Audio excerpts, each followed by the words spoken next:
Praise the Lord. கிறிஸ்துவுக்குள் மிகவும் பிரியமானவர்களே, உங்கள் அனைவருக்கும் இயேசு கிறிஸ்துவின் இனிய நாமத்தில் என்னுடைய அன்பின் வாழ்த்துக்கள். ஆம், நம்முடைய தேவனாகிய கர்த்தர் சொன்னதை செய்கிறவர். ஹல்லேலூயா. ஆனால் அவர் சொல்லுகிறதை அவர் நம்மிடத்திலே செய்ய சொல்லுகிற காரியங்களே நாமும் செய்யும்போது கர்த்தர் சொல்லுகிற பெரிய வாக்குத்தத்தங்கள், கர்த்தர் சொன்ன பெரிய காரியங்கள் நம்முடைய வாழ்க்கையிலே கர்த்தர் செய்வார். ஆமாம், கர்த்தர் பெரிய காரியங்களை நமக்காக செய்ய போகிறார். ஆனால் அதற்கு முன்னாக ஒரு சில காரியங்களை கர்த்தர் நம்மிடத்திலே செய்ய சொல்லுவார்.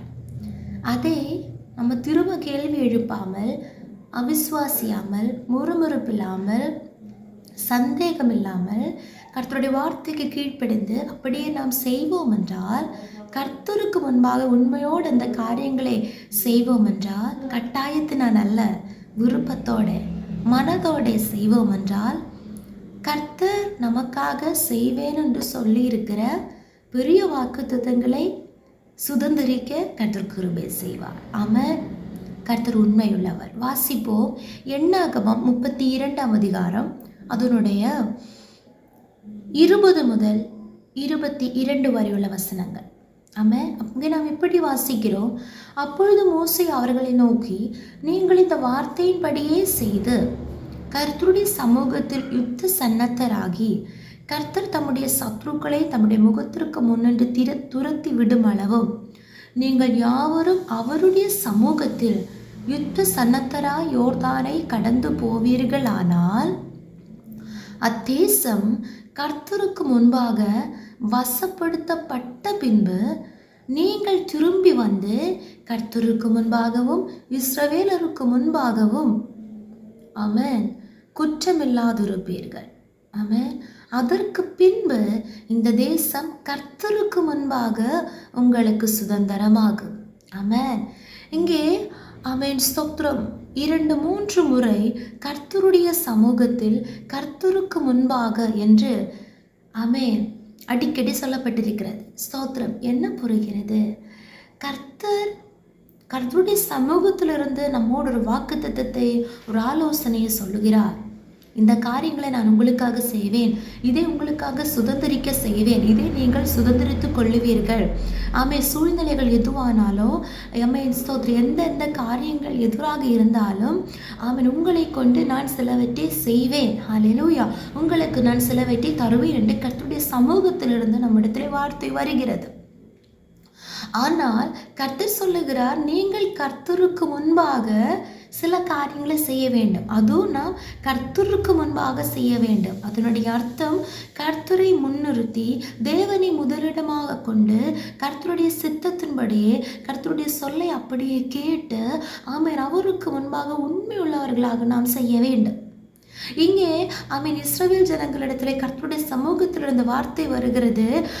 ஸ்தோத்திரம். நீங்கள் கர்த்தருடைய சமூகத்தில் யுத்த சன்னத்தராகி தம்முடைய முகத்திற்கு முன்னின்று சத்துருக்களை துரத்தி விடும் அளவும் நீங்கள் யாரும் அவருடைய சமூகத்தில் இருக்க வேண்டும். அவருடைய பிரசன்ஸ்லேயே நம்ம இருக்க வேண்டும். ஹல்லேலூயா. அந்த ஆவிக்குரிய அனுபவத்தில் நம்ம இருக்க வேண்டும் எப்போதோ. கர்த்தருடைய சமூகத்தில் யுத்த சன்னத்தராய், நம்முடைய விருப்பப்படி அல்ல, கர்த்தர் விரும்புகிறபடியே யுத்த சன்னத்தராய் யோர்தானை கடந்து போவீர்களானால், யோர்தான் என்று சொல்லும்போது சின்ன காரியம் அல்ல, கரை ஸ்தோத்திர, கரை கவிந்து ஓடுகிற யோர்தான். ஆமென். ஹல்லேலூயா. பெரிய வெள்ளப்பெருக்கு அந்த நேரத்தில். அந்த யோர்தானை கடந்து போவீர்களானால், அந்த சொல்லுகிற தேவன் கூடவே இருப்பார்.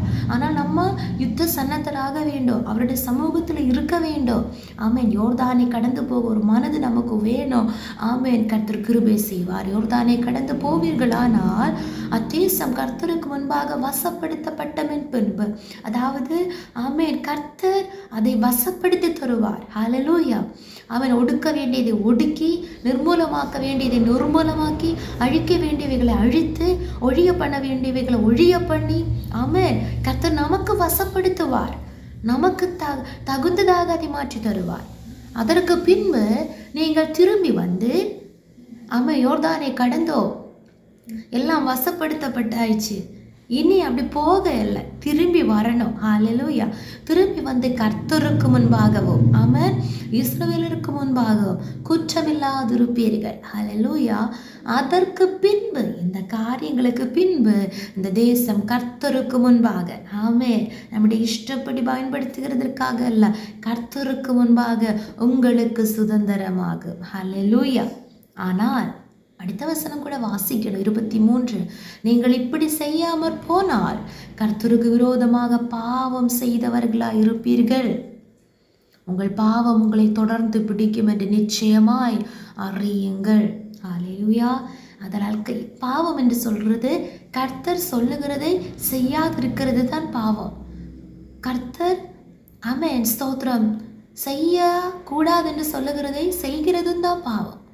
அப்போது இப்படி செய்யாமல் போனால் கர்த்தருக்கு விரோதமாய் நீங்கள் பாவம் செய்கிறீங்க.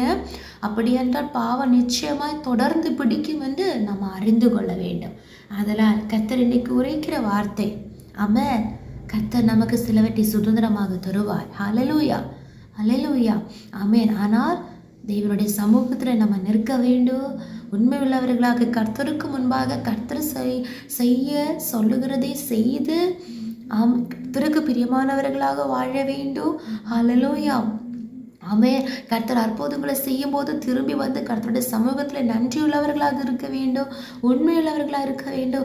அதுக்கப்புறம் தான் கர்த்தர் வாக்குத்தத்தம் பண்ணின பெரிய காரியங்களை நம்மாலே சுதந்திரிக்க முடியும். அது பெரிய ஆசீர்வாதமாக இருக்கும். இல்லாவிட்டால் பாவம் தொடர்ந்து பிடிக்கும், நம்மளோட வாழ்க்கையில் அது ஒரு சாபமாக மாறும். ஜெபிப்போம். ஏசப்பா ஸ்தோத்திரம். எங்களால் விழாமல் ஏசுத்தோம் என்னிடத்துகிற எங்கள் அன்பன் பரலோக பிதாவே, ஆசீர்வதிக்கப்பட்டதான இந்த காலை வேளைக்காக நீர் எங்களுக்கு தந்த அப்பா வார்த்தைக்காக நன்றி கர்த்தாவே. நன்றி ஏசப்பா.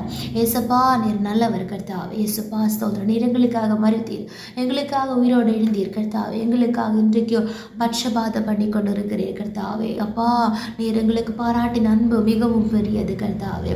ஏசப்பா இந்த நாட்களிலே நீர் எங்களோடு உபதேசித்த வசனங்கள் அப்பா புதிய ஏற்பாட்டின் கட்டளைகளை ஒவ்வொன்று நாங்கள் கற்றுக்கொண்டு அப்பா அதன்படி வாழ்ந்து கர்த்தாவே அப்பா நித்திய ஜீவனை அளிப்பேன் என்பதே அவர் நமக்கு தந்த வாக்குத்தத்தம். அந்த வாக்குத்தத்தத்தை நாங்கள் சுதந்திரத்துக் கொள்ள முற்றிலுமாக ஒப்பு கொடுக்கிறோம். ஜெபத்தைக்கு இந்த வார்த்தை கேட்டுக்கொண்டிருக்கிற ஒவ்வொரு பிள்ளைகளை கர்த்தர் ஆசீர்வதிப்பீராக. கர்த்தர் அவர்கள் வாழ்க்கையில இந்த வசனங்கள் ஆசீர்வாதமாக மாறட்டும். அப்படி செய்கிற கிருபைக்காக ஸ்தோத்திரம். இயேசுவின் நாமத்தினால ஜெபிக்கிறோம் ஜெபங்களை நல்ல பிதாவே. ஆமேன் ஆமேன் ஆமேன். May God bless you all.